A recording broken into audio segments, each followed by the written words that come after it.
Bismillahirrahmanirrahim. Assalamualaikum warahmatullahi wabarakatuh. Alhamdulillahi rabbil alamin. Wassalatu wassalamu ala asyrafil anbiya'i wal mursalin wa ala alihi wa sahbihi wa man sara ala nahjihi wa qatafa atharahu ila yaumiddin. Amma ba'd, ikhwatal Islam rahimakumullah. Pertama-tama kita senantiasa memuji Allah Subhanahu wa taala dan bersyukur kepadanya atas segala limpah rahmat dan hidayahnya sehingga pada malam hari ini di malam Ahad kita masih dipertemukan oleh Allah, diberikan nikmat taufik dan hidayahnya, kesehatan dan kesempatan untuk berjumpa kembali di ruang Zoom dalam kegiatan pengkajian fikih.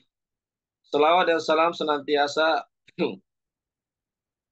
tercurahkan kepada junjungan kita Nabiullah Muhammad SAW beserta keluarga dan para sahabatnya, para pengikutnya yang tetap setia berpegang teguh kepada sunnah-sunnah beliau dan para sahabatnya hingga hari kiamat kelak. Amin ya rabbal alamin. Ikhwatal Islam rahimakumullah. Insyaallah pada malam hari ini kita melanjutkan kajian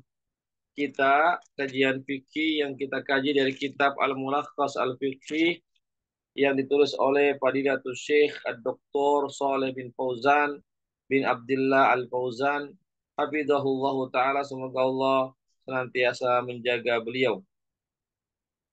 Sekarang kita masuki pada bab hukum toharoh, hukum seputar toharoh dan air. Di sini beliau mengatakan, ya, inna sholata hiya ar-ruknu tsani min arkanil Islam ba'da syahadatain. Sesungguhnya salat, kata beliau, adalah rukun yang kedua dari rukun-rukun Islam setelah mengucapkan dua kalimat syahadat. Ya, sebagaimana kita ketahui bersama bahwasanya Islam itu ada rukun-rukunnya, ya, ada 5 rukun, ya, yang sudah kita ketahui. Kelima rukun itu yang pertama adalah dua kalimat syahadat, yang kedua adalah eh, mengerjakan sholat, ya, menegakkan sholat. Yang ketiga adalah eh, mengerjakan atau membayar zakat, menunaikan zakat. Yang keempat adalah berpuasa di bulan Ramadan. Yang kelima adalah melaksanakan ibadah haji bagi yang mampu. Dan sholat, ya, berdasarkan rukun Islam tadi, sebagaimana yang tertera dalam hadis Rasulullah SAW, sholat itu menempati rukun yang kedua setelah mengucapkan dua kalimat syahadat. Wahiyal fariqu bainal muslimi wal kafir. Jadi sholat itu adalah pembeda antara muslim dan kafir. Ya. Jadi kenapa kita membahas dulu tentang sholat sebelum kita masuki toharoh atau bersuci? Ya, karena tatkala kita sudah bersuci atau tujuan kita bersuci adalah agar kita bisa melaksanakan sholat. Ya, kita bersuci agar kita bisa melaksanakan sholat, sehingga Syekh Fauzan menjelaskan dulu tentang keutamaan sholat. Meskipun nanti ada pembahasan lebih khusus lagi, yaitu bab sholat, kita masih pada bab toharo atau bab bersuci dan bab tentang masalah air-air yang dipakai untuk bertoharo atau bersuci. Di sini beliau mengatakan bahwasanya sholat itu al-fariqatu bainal muslim wal kafir. Jadi sholat itu pembeda antara muslim dan kafir. Ya, jadi yang membedakan kita antara muslim dan kafir adalah sholatnya. Artinya orang kafir itu mereka tidak melaksanakan sholat, sedangkan orang muslim itu melaksanakan sholat. Ya, jadi itulah yang membedakan kita antara orang muslim dengan orang kafir. Wahia amudul Islam. Dan sholat itu merupakan tiangnya Islam. Ya, tiangnya Islam. Hal ini berdasarkan dari hadis Rasulullah SAW Beliau mengatakan bahwasanya as-salatu imaduddin. Salat itu adalah tiangnya agama. Kenapa Nabi kita memperumpamakan salat itu ibarat tiangnya agama? Coba kita perhatikan kalau seandainya rumah itu tidak ada tiangnya atau tiangnya yang rob, yang tidak kuat, maka hancurlah sebuah rumah tersebut. Begitulah juga agama, agama seseorang. Seseorang yang yang mengaku beragama Islam, tetapi dia tidak melaksanakan sholat, maka ibarat dia memiliki rumah yang tidak ada tiangnya. Ya, atau kalau dia melaksanakan sholat, tetapi sholatnya asal-asalan, artinya tidak dikerjakannya secara kontinu, kadang-kadang sholat, kadang-kadang tidak, ya ibarat tadi sebuah rumah yang tiangnya itu tidak kokoh atau rapuh, yang akan hancur lambat laun. Begitulah dengan seseorang Muslim.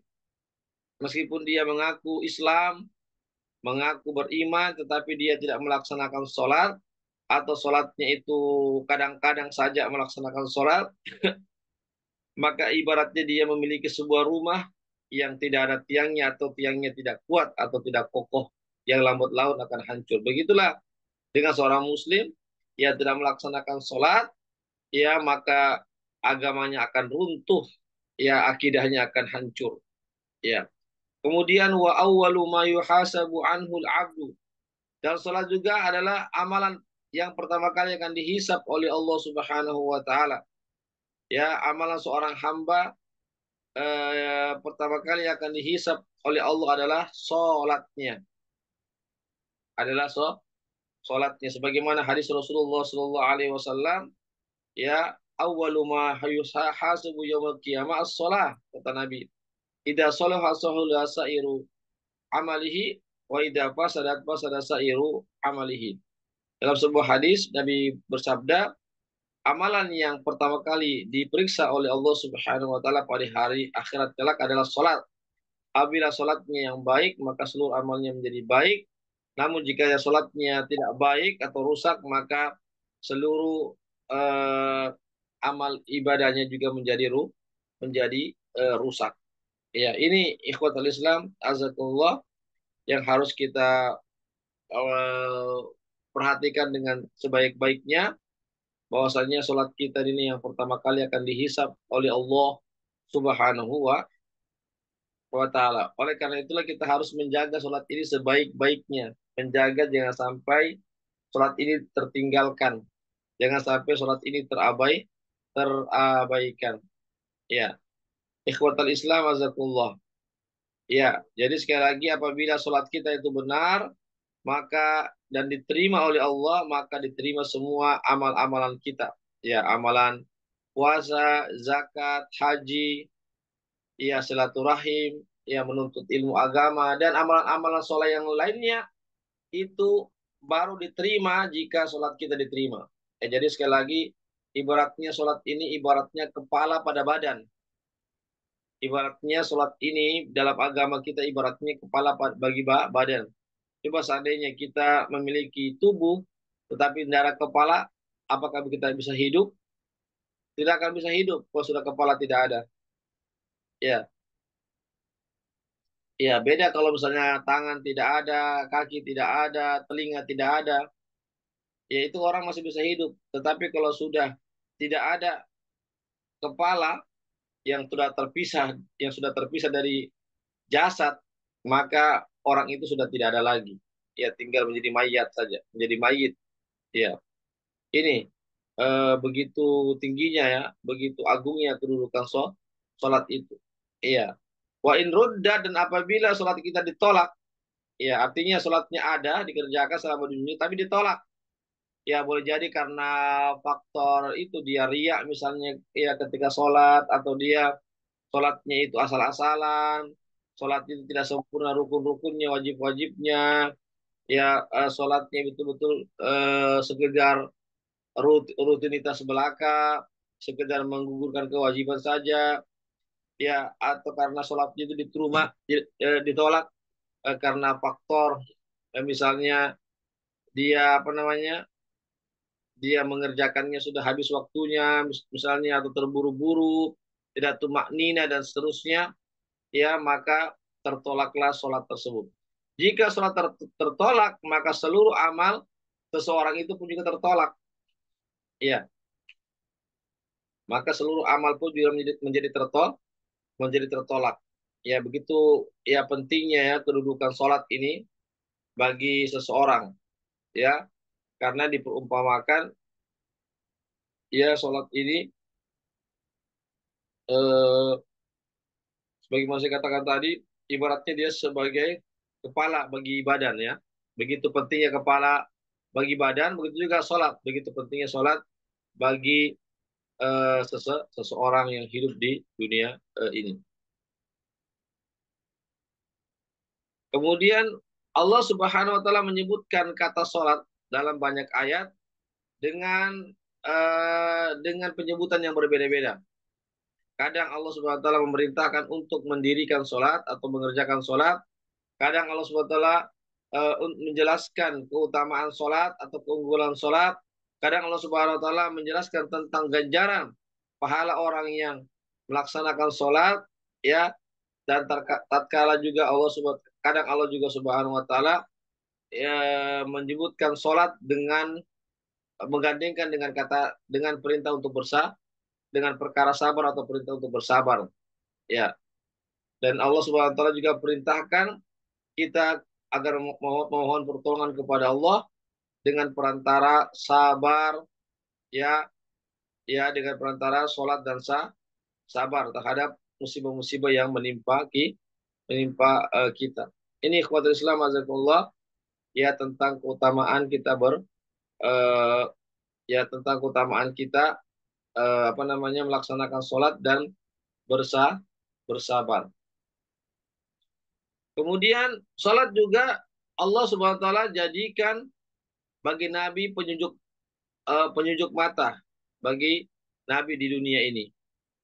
Ya, jadi sholat itu menurut para nabi, ya, atau menurut Rasulullah SAW, dia adalah penyejuk mata beliau yang menyenangkan hati beliau di dunia ini. Ikhwatul Islam, a'azakumullah. Ya, kemudian fahiyya hilyatun nabiyyin. Jadi apa namanya? Salat itu merupakan hiasannya para nabi terdahulu. Ya, para nabi terdahulu itu hiasan mereka adalah melaksanakan salat. Ya, oleh karena itu mereka betul-betul memperhatikan salat sebaik-baiknya, memperhatikan waktu-waktunya, memperhatikan kekhusyuannya, memperhatikan ketenangannya dan seterusnya. Kemudian wasyi'arus salihin. Begitu juga ya salat itu merupakan syiarnya orang-orang soleh. Ya, syiarnya adalah orang-orang soleh. Oleh karena itu ketika dikumandangkan azan, maka hendaklah kita yang mengaku sebagai umat yang soleh, orang-orang yang soleh, maka kita pun harus juga menjadi orang yang soleh. Ya, ikhwatal Islam, azakullah. Kemudian yang berikutnya adalah wasyiarus salihin. Ya, begitu juga eh, keutamaan sholat, yaitu mesti sholat itu adalah merupakan ya syiarnya orang-orang soleh. Ya, syiarnya orang-orang soleh. Artinya kalau kita mengaku sebagai orang-orang yang soleh atau pengikut orang-orang yang soleh, maka kita jadikan apa namanya eh, Al-Quran, ya, dan kesabaran itu merupakan syiarnya orang-orang yang soleh. Ya, jadi Al-Quran itu merupakan silatun bil abdi wa baina rabbil alamin. Itu hubungan antara seorang hamba dengan Allah Subhanahu wa taala. Yaitu artinya fungsi salat, ya, yang menghubungkan antara hamba dengan Allah Subhanahu wa taala. Artinya kalau kita ingin berkomunikasi dengan Allah, ingin menyambung ya tali ya kepada Allah Subhanahu wa taala, ya, maka kita harus, ya, di sini disebutkan harus menjadikan sholat itu sebagai tempat kita bermunajat, berdialog dengan Allah Subhanahu wa taala. Wahiyya tanha 'anil fahsya'i wal munkar. Dan sholat itu dapat mencegah daripada perbuatan keji dan kemungkaran. Ini ikhwat Islam, azakumullah ya, tentang apa namanya? Tentang keutamaan sholat dan sabar. Ya, tentu jika sholat itu dikerjakan dengan penuh khusyuan, dengan ketundukan, kecintaan, dan pengagungan, maka insya Allah dengan sholat itu dapat mencegah kita dari perbuatan keji dan perbuatan kemungkaran. Ikhwatul Islam azakullah. Ya, sholat itu tentu tidak sah kecuali jika seseorang itu telah bersuci. Ya, tanpa bersuci maka sholatnya tidak sah. Ya, baik bersuci daripada hadas ataupun bersuci daripada najis sesuai dengan kemampuan masing-masing. Ya, jadi sekali lagi ikhwatul Islam azakumullah ya, bahwasanya ya sholat itu ya bahwasanya sholat itu tidak sah jika tidak orang yang sholat itu tidak bersuci, baik suci dari hadas ataupun dari najis. Ya, jadi harus seseorang itu menghilangkan najisnya dan hadasnya ya dengan cara bertoharo. Dan alat apa yang digunakan untuk bersuci atau untuk melakukan toharo, ya tentu dengan air, dengan dengan air ya, atau artinya kita berwudu dengan air, atau yang dapat menempati posisi air, yaitu apa? Tayamum. Ya, tayamum ini menempati posisi air. Ya, ikhwatul Islam azakumullah. Ya, ketika tidak ada air pada saat itu maka boleh seseorang itu menggunakan atau bertayamum. Ya, ikhwatul Islam azakumullah. Ya, di sini disebutkan bahwasanya ahli fikih memulai kitabnya dengan menyebutkan kitab Tohara. Ya, jadi ahli-ahli fikih itu ketika mereka menuliskan kitabnya, maka mereka itu senantiasa mendahulukannya dengan apa namanya? Ya, di sini disebutkan ya dengan ya. Jadi alat untuk dipakai untuk bersuci adalah dengan air atau yang menduduki posisi air, yaitu tayamum. Ketika tidak ada air maka bertayamum. Ya, para ahli fikih mereka memulai dengan menuliskan kitab Tohara dalam fikih mereka, ya karena kenapa? Karena sholat itu didahulukan ya setelah dua kalimat syahadat ya, jika dibandingkan dengan rukun-rukun Islam yang lainnya. Ya, artinya rukun Islam sholat ini merupakan bagian dari rukun Islam ya, bagian daripada rukun Islam. Ya, sehingga sholat itu mesti didahulukan daripada yang lainnya. Karena sholat itu agar sah, maka dia harus bertoharo terlebih dahulu. Ya, kenapa? Karena toharo itu adalah miftahus sholat, kuncinya sholat. Ya, sebagaimana kita ketahui, seseorang yang memasuki sebuah bangunan dan dia tidak memiliki kunci, maka dia tidak bisa masuk ke bangunan tersebut atau ke tempat tersebut. Begitu juga seorang, ya jika dia ingin sholat, namun dia tidak bersuci terlebih dahulu, ya maka dia tidak bisa membuka pintu sholat. Karena apa? Karena kuncinya tidak ada. Ya, ikhwatul Islam, azakumullah. Jadi ya, jadi dengan berwudu itu maka seorang itu dapat menghilangkan hadas yang dapat menghalangi sholatnya seseorang. Ya, jadi membersihkan yang dengan membersihkan saya membersihkan daripada hadas. Baik baik hadas besar ataupun hadas kecil. Karena hadas di sini dapat menghalangi pelaksanaan sholat. Ya, jadi seperti ibaratnya seperti gembok ya. Di sini disebutkan gembok ya. Eh, Artinya gembok itu kan harus dibuka. Ya, ikhwan. Maka jika seseorang itu dia berwudu, ya, maka terlepaslah dia belenggunya, atau terlepaslah dari gangguan syaitan. Ya, ikhwatul Islam, azakumullah. Kemudian berikutnya at-tahara au qadu syurutis shalah. Jadi tahara itu adalah syarat salat yang paling ditekankan atau ya yang paling tinggi kedudukannya. Ya, ikhwatul Islam, azakumullah. Jadi tahara itu adalah syarat di antara atau syarat yang paling syarat salat ya, syarat sahnya salat yang paling ditekankan itu tahara. Ya, ikhwatul Islam, azakumullah.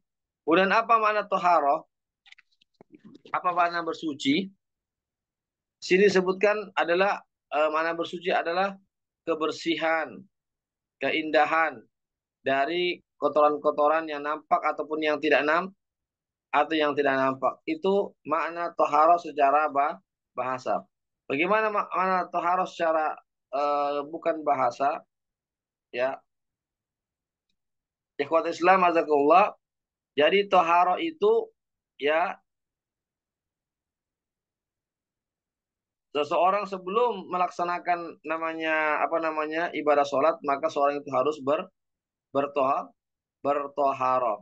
Ya, tohara secara bahasa adalah kebersihan, ya, keindahan, ya, kesucian dari kotoran-kotoran baik yang nampak ataupun yang tidak nampak oleh mata manusia.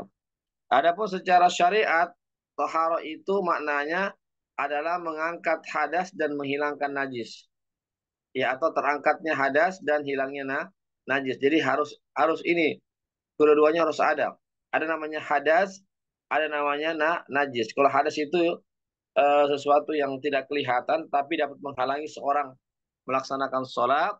Sedangkan najis itu adalah kotoran juga, tetapi najis itu bisa dilihat oleh orang-orang. Berbeda dengan hadas. Hadas itu tidak kelihatan. Seperti orang misalnya setelah dia buang air kecil, maka dia berhadas, namanya hadas kecil. Ya, jika dia tertidur pulas, maka dia telah berhadas. Ya, jadi sekali lagi ya artinya hadas ini ya baik hadas kecil ataupun hadas besar itu harus dihilangkan bagi yang ingin melaksanakan eh, apa namanya bagi yang bertoharo maka dia harus menghilangkan hadasnya dan menghilangkan najis yang ada pada dirinya. Ya, kemudian sedikit lagi ya, kemudian hadas itu dapat dihilangkan, dapat diangkat dengan menggunakan air disertai niat. Ya, jadi kalau kita ingin menghilangkan hadas, maka kita gunakan air ya, disertai dengan niat. Ya, ya eh,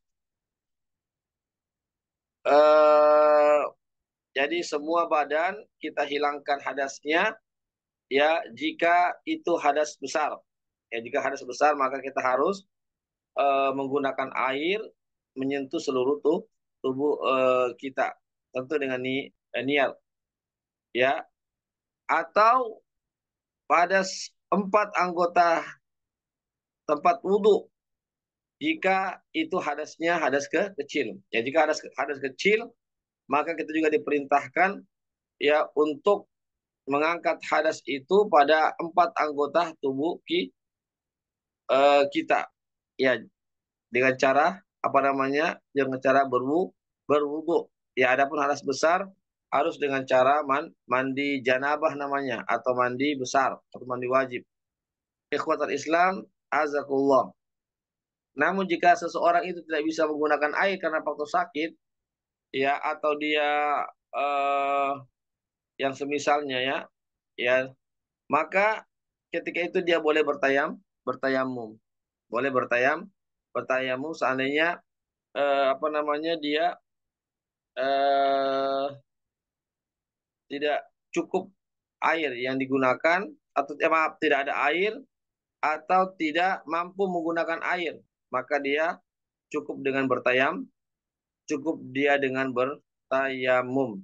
Ya, ikhwatal Islam, azakumullah, yaitu terkait ya tentang masalah hukum-hukum seputar taharah dan air. Ya demikianlah. Dulu saya tutup, barangkali ada yang mau bertanya dipersilakan.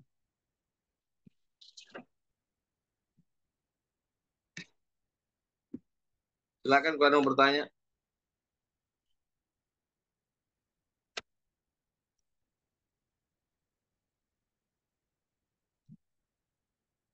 Baiklah kalau tidak ada kita cukupkan sampai di sini.